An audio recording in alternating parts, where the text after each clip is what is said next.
roommates at the Naval Academy are like brothers.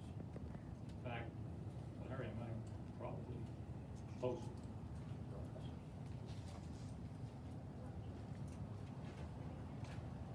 I talk to him often. He talks to me often. Flight school together. Towards the end, he could barely talk. And our conversations only lasted maybe 30 seconds. He didn't say anything, and I did a little bit of talking. Our conversation always ended this way. At the academy, most of us picked up nicknames. His was Piz, mine was Luke. And at the end of our conversations, he would always say, I love you, Luke. And I would always say, I love you, Piz. And that's the way our conversations end every time.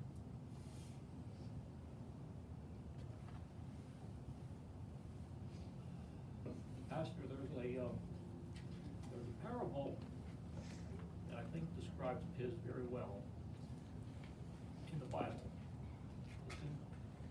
Get a chance to read it.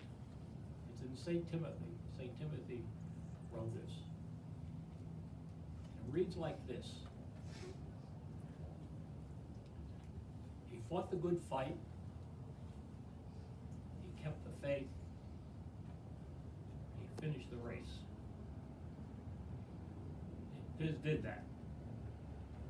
He took very good care of Sue over 20 years, and it took its toll. But he finished the race. He kept the faith.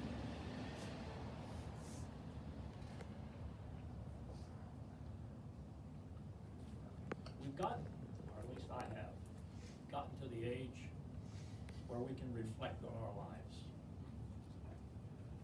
As I reflect on my life, I've reached a conclusion. I think we were all born with a little door in our heart. And as we go through life and meet special people, they seem to automatically get the little key to that door from us, and they open that door and they enter our heart. Remain with us forever. That is my reflection on life.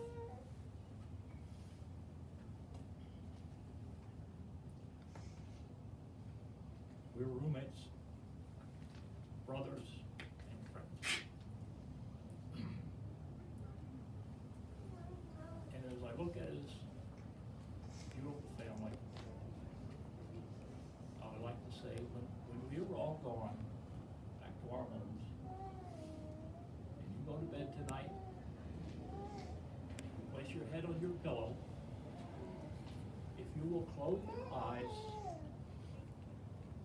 and get a very good mental picture of Piz, your father, your grandfather,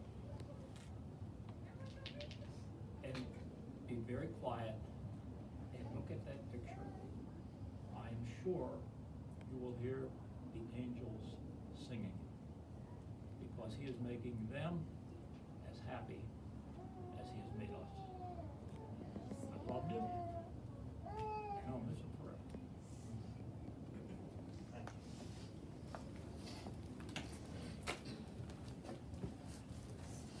you. My name is Bob Weigler.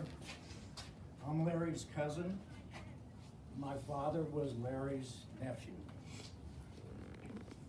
As old as I can remember, as long as I can remember, Larry was always in touch with the family. We had a huge family. There wasn't a time that didn't go by that when we would meet, there wasn't always laughing, joke telling, practical jokes, everything, kind of like, he was talking about. And we just remained so close. When I retired from the military and I moved to Phoenix, I happened to be talking to my dad on the phone, and I said, yeah, everything's going good here and all that. He says, have you stopped by to see Larry and Sue yet? And I said, no, why would I do that? And he said, well, they've been living in Phoenix for a while. And I was like, oh my gosh, I've been here since '92. And I ended up finally reconnecting with Larry, Sue, Karen, the whole family, in about 2003 or 2004. There wasn't a time that we didn't get together and always have a laugh or something, or literally playing practical jokes on us. And it seems to be that way in the same family. My dad and Larry grew up together, even though my dad was 8 years older, but they grew up together with my grandparents. And it's just, he reminded me so much, and like I told Karen, he reminded me so much of my dad. Same mannerisms and everything, and I almost called him Dad one time when I was over at the house. But he inspired me so much, and we were always in touch by phone or whatever.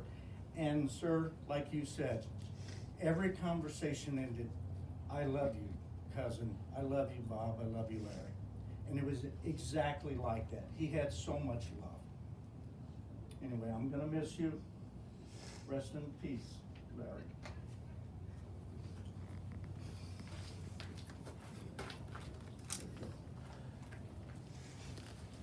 This time I'll be short, but the first time I met Larry was when her beloved wife Sue died.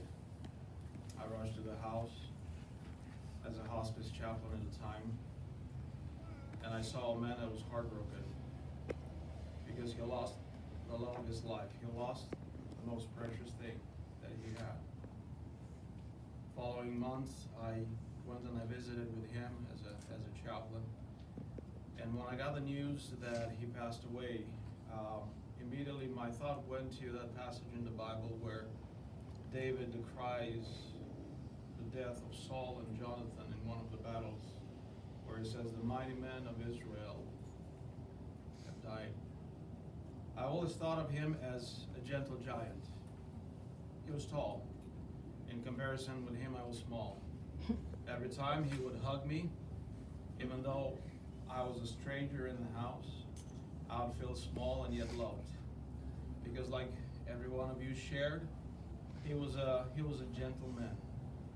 But every time I would visit with him, he would always point out to the picture of his wife, Sue. And he would cry. Because he loved her so much. It's the same love that he shared with everybody else, but it was something special about him and Sue. Always contemplating, always thinking about her.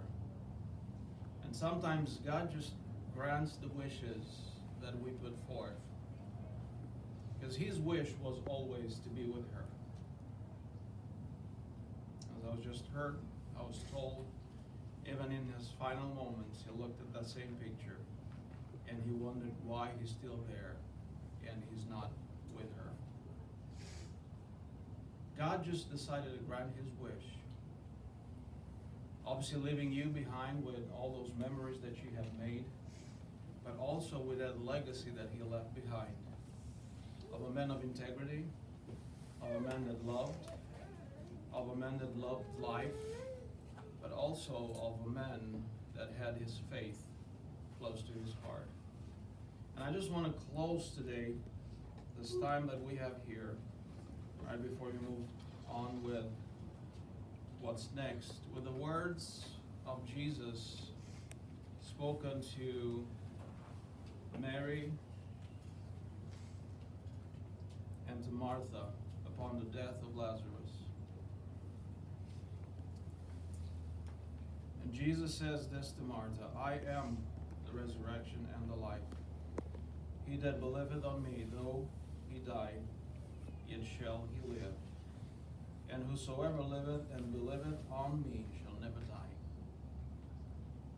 And the question is this, do you believe this? It's a question that I would like to leave with you. Do you believe that?